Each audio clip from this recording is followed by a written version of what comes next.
یہ آج سے 3500 سال پہلے کا زمانہ ہے، جب فرعون مصر نے موسیٰ علیہ السلام اور ان کی قوم بنی اسرائیل کا پیچھا کیا کہ انہیں ختم کر دے، اور اچانک ایک ایسا مقام آیا جہاں پر آگے صرف سمندر تھا اور پیچھے فرعون مصر کا لشکر، بھاگنے کا کوئی راستہ نہیں تھا۔ تب اللہ تعالیٰ نے موسیٰ علیہ السلام کو حکم دیا کہ اپنا عصا مبارک سمندر پر مارو، لہٰذا انہوں نے بالکل ایسا ہی کیا، اور سمندر دیکھتے ہی دیکھتے 2 حصوں کے اندر پھٹ کر تقسیم ہو گیا، اور یہاں پر اتنا لمبا راستہ بنا کہ پوری بنی اسرائیل قوم اپنے مال و اسباب سمیت یہاں سے گزر گئی۔ مگر جب فرعون مصر نے، جو کہ خود کو خدا کہتا تھا، اور اس کے لشکر نے گزرنے کی کوشش کی تو سمندر واپس آ کر مل گیا جیسے پہلے موجود تھا، اور سارا کا سارا لشکر فرعون سمیت غرق ہو گیا۔ اس طرح سے ڈوب کر مارنے کے بعد سمندر نے صرف فرعون کی لاش کو سمندر سے باہر پھینک دیا، جبکہ باقی لشکر کا کوئی نام و نشان نہیں ملا، اور یوں آہستہ آہستہ کر کے وقت گزرتا گیا۔ مصریوں میں سے کسی شخص نے ساحل پر پڑی اس کی لاش کو پہچان کر موجودہ فرعون کے دربار میں بتایا، سو فرعون کی لاش کو محل پہنچایا گیا۔ درباریوں نے مسالے لگا کر اسے پوری شان و شوکت اور احترام سے تابوت میں رکھ کر محفوظ کر لیا۔ کمال کا اتفاق ہے کہ پوری روئے زمین پر صرف یہی قوم تھی جسے مسالے لگا کر لاشوں کو محفوظ کرنے کا ہنر آتا تھا۔ ایسا لگ رہا تھا کہ شاید اس قوم نے اسی دن کے لیے یہ سب کچھ سیکھا تھا۔ فرعون مصر کی لاش کو مسالہ لگا کر محفوظ کرنے کے عمل کے دوران ان سے ایک غلطی ہو گئی، اور وہ غلطی یہ تھی کہ فرعون کیونکہ سمندر میں ڈوب کر مرا تھا، اور مرنے کے بعد کچھ عرصہ تک پانی میں رہنے کی وجہ سے اس کے جسم پر سمندری نمکیات کی ایک تہ جم گئی تھی، سو مصریوں نے اس کی لاش پر نمکیات کی وہ تہ اسی طرح سے رہنے دی اور اسے ایسے ہی حنوط کر دیا۔ وقت گزرتا گیا، زمین و آسمان نے بہت سارے انقلاب دیکھے جس کی گرد کے نیچے سب کچھ چھپ گیا، حتیٰ کہ فرعونوں کی حنوط شدہ لاشیں بھی زمین کی تہوں کے اندر چھپ گئیں۔ ان کے نام صرف کتابوں اور ان کی تعمیرات اور شان و شوکت لوگوں کے ذہنوں کے اندر ہی رہ گئے، اس کے علاوہ ان کا بنایا گیا سب کچھ ختم ہو گیا۔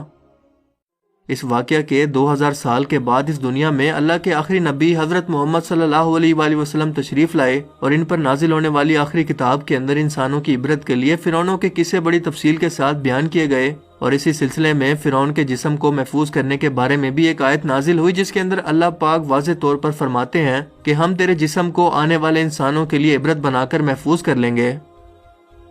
اس آیت مبارکہ کی سچائی پر تمام مسلمانوں کا یقین تو تھا، لیکن وہ یہ سمجھنے سے قاصر تھے کہ اس خدائی کا دعویٰ کرنے والے کی لاش بھلا کہاں محفوظ کی گئی ہوگی، اسے کیسے عبرت کا نشان بنایا جائے گا، کون اس کی تصدیق کرے گا۔ یہ اتنا نازک معاملہ تھا کہ ذرا آپ خود سوچ کر دیکھیں کہ قرآن پاک کے اندر بیان کیے گئے اللہ تعالیٰ کے تمام الفاظ میں سے اگر صرف یہ ایک آیت مبارکہ بھی یا اللہ تعالیٰ کا یہ دعویٰ نعوذ باللہ غلط ثابت ہو جاتا تو غیر مسلم کفار کے سامنے مسلمان کس منہ سے باقی قرآنی آیات کا دفاع کرتے؟ مگر یہ اللہ تعالیٰ کا کلام ہے جس کے اندر شک کی کوئی گنجائش نہیں، اسی لیے ہر دور کے اندر اس نے اپنے آپ کو اور اپنے ایک ایک الفاظ کو منوایا۔ سن 1871 میں مصر کے ایک شہر الگورنیا سے تعلق رکھنے والے غریب اور معمولی چور احمد عبد الرسول کو فرعونوں کی حنوط شدہ لاشوں کی طرف جانے کا خفیہ ترین راستہ مل گیا۔ یہ بس اتنا چاہتا تھا کہ فرعونوں کی لاشوں کے ساتھ موجود قیمتی نوادرات یعنی سونا، چاندی، ہیرے موتی وغیرہ کو چرا سکے۔ یہ دریائے نیل کے کنارے تبیسا کے مقام پر بیٹھا منصوبہ بندی کر رہا تھا جب اسے ایک خفیہ راستے کا پتہ چلا اور اس نے یہ جگہ کھودنا شروع کی۔ اسی دوران اسے مشکوک سمجھ کر کچھ لوگوں نے پکڑ لیا اور پولیس کے حوالے کر دیا۔ بعد میں وہ جس جگہ کو کھود رہا تھا وہاں سے ملنے والے راستے کی جب مسلسل کھدائی کی گئی تو 1891 کے اندر دوسری ممیوں کے ساتھ ساتھ اس غرق ہونے والے فرعون کی لاش بھی مل گئی۔ اس کے کفن پر سینے کے مقام پر اس کا نام لکھا ہوا تھا۔ ان ممیوں کو ماہرین اپنے ساتھ قاہرہ لے گئے، جہاں پر جب اس کا تفصیل سے جائزہ لیا گیا تو فرعون والی ممی پر جمی ہوئی نمکیات کی تہ سے اس بات کی تصدیق ہو گئی کہ یہ وہی فرعون ہے جسے پانی میں غرق کر کے اللہ تعالیٰ نے نشان عبرت بنانے کا وعدہ کیا تھا۔ پوری دنیا میں کھلبلی مچ گئی۔ اس کی تصدیق کے لیے دنیا بھر کے ماہرین آثار قدیمہ اور سائنسدان مصر کی طرف امٹ پڑے۔ مختلف سائنسی ٹیسٹ کرنے کے بعد دنیا بھر کے سائنسدانوں نے تصدیق کر دی کہ دوسری سب لاشوں کی نسبت صرف اس ایک فرعون کی لاش پر ہی سمندری نمکیات کی تہ جمی ہوئی تھی جس نے اسے محفوظ رکھا اور گلنے سڑنے سے بچائے رکھا۔ اس تصدیق کے بعد اسے فائنلی فرعون کی لاش قرار دے کر میوزیم کے اندر محفوظ کر دیا گیا۔ سن 1982 کے اندر یہ ممی خراب ہونے لگی تو اس وقت کی مصری حکومت نے فرانس کی حکومت کو درخواست کی کہ اسے خراب ہونے سے بچایا جائے اور جدید سائنسی انسٹرومنٹس کی مدد سے اس کی موت کی وجہ کو بھی معلوم کیا جائے۔ چنانچہ مصری اور فرانسیسی حکومت نے مل کر اس ممی کو فرانس لے جانے کا انتظام کیا۔ جب فرعون کی لاش کو فرانس پہنچایا گیا تو ایئرپورٹ پر اس دور کے فرانسیسی صدر بذات خود حکومت کے تمام اعلیٰ عہدیداروں، تمام وزراء اور فوج کے افسران کے ساتھ اس کے استقبال کے لیے موجود تھے۔ یہاں فرعون کی لاش کا استقبال کسی عظیم زندہ بادشاہ کی طرح کیا گیا۔ فوجی دستوں نے اسے سلامی دی اور اس کی ممی کو ماہر ڈاکٹروں کی ٹیم کے حوالے کر دیا گیا۔ اس ٹیم کے سربراہ تھے ڈاکٹر مورس بوکائے جو مذہبی طور پر کرسچن تھے۔ جب مائکروسکوپک ٹیسٹوں کے ذریعے ممی کے تمام اعضاء کا باریک بینی سے جائزہ لیا گیا تو معلوم ہوا کہ اس کی لاش اور جسم کے اندر سمندری ذرات ابھی تک موجود ہیں۔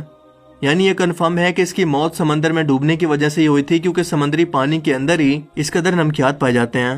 مگر ایک بادشاہ کی موت پانی میں ڈوبنے کی وجہ سے ہو، یہ سوچنا اپنے آپ میں ایک بہت ہی حیرت انگیز سوال ہے، کیونکہ ایسے عظیم بادشاہ اپنے ساتھ نرم بستروں پر خوبصورت لباسوں میں سونے چاندی ہیرے موتیوں سے جڑے اعزاز کے ساتھ اس زمانے میں دفن کیے جاتے ہیں، اور یوں مرنے کے بعد دفنانے تک اس کی شان و شوکت بالکل اسی طرح سے قائم رہتی جیسے ایک زندہ بادشاہ کی۔ ڈاکٹر مورس کے لیے بھی یہ ایک حیرت کی بات تھی، اور اسی تجسس میں اس نے اس ممی کے بارے میں مزید جاننے کی کوشش کی تو اس سے معلوم ہوا کہ اس بادشاہ کی موت کے حالات مسلمانوں کے نبی حضرت محمد صلی اللہ علیہ وآلہ وسلم پر نازل ہوئی کتاب قرآن پاک کے اندر آج سے 1400 سال پہلے تفصیل سے درج ہیں۔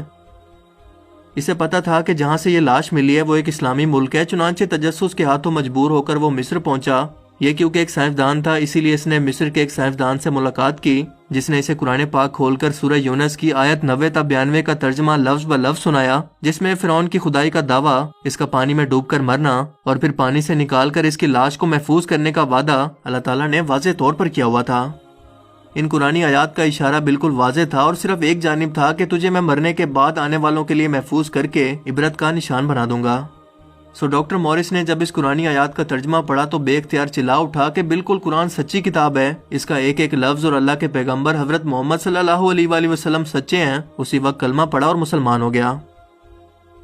قدیم مصر کے اس فرعون توتن خامن کو عام طور پر ایک طلسماتی بادشاہ کے روپ میں پیش کیا جاتا ہے، جو بڑے روب و جلال والا اور مضبوط جسم کا مالک تھا، لیکن ایک طویل سائنسی تحقیق کے بعد اب اس کی اصلیت دنیا کے سامنے آ گئی ہے، کیونکہ ماہرین آثار قدیمہ، تاریخ دانوں، سائنس دانوں اور میڈیکل سائنس کے ماہرین نے مل کر مصری شہر غزہ کے اندر فرعون کے مقبروں کے شہر میں موجود توتن خامن کے ڈھانچے اور باقیات پر جب جدید ٹیکنالوجی کی مدد سے ریسرچ کی اور سپر کمپیوٹرز کی مدد سے 2000 جسمانی نقوش کی مدد سے اس کے جسم کے خد و خال کی تصویر کو تیار کیا تو معلوم ہوا کہ یہ فرعون قدر نازک جسم کا مالک تھا۔ اس کا بایاں پاؤں ٹیڑھا تھا اور بیماری اور کمزوری کی وجہ سے وہ چھڑی کے سہارے چلتا تھا۔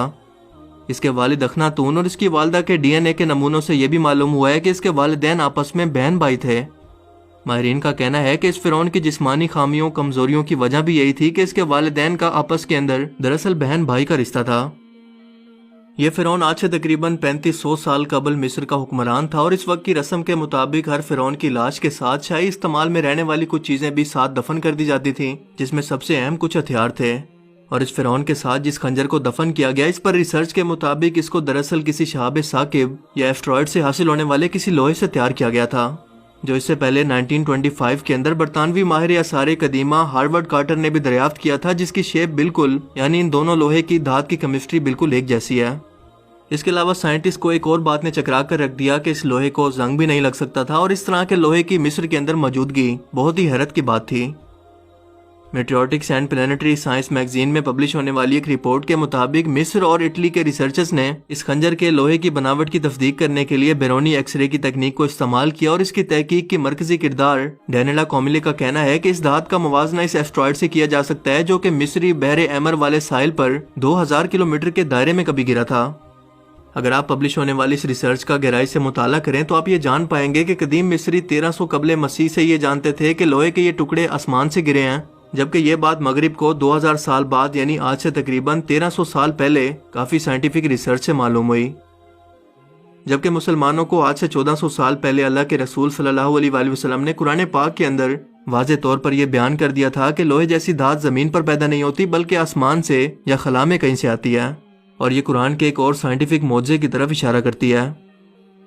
فرعون کی لاش عبرت کے لیے ایسے محفوظ کر کے دنیا کے سامنے رکھ دی گئی ہے کہ آج انٹرنیٹ کے ایک کلک پر اخباروں، ٹی وی چینلز پر اور میوزیم میں اربوں انسانوں کی آنکھوں کے سامنے ہر وقت یہ قابل ترس حالت کے اندر موجود ہے۔ کس لیے؟ عبرت کے لیے، سوچنے کے لیے کہ عبادت کے لائق اور ہمیشہ رہنے والی صرف ایک ہی ذات ہے جو کہ سب کا خالق اور مالک ہے، سب کا رازق ہے۔ اور اگر دنیا کے انسانوں میں واقعی کوئی خدا موجود ہے تو اپنی قوم کو تباہ ہونے سے پہلے خود کو ہی اللہ تعالیٰ کے عذاب سے بچا کر دکھا دے۔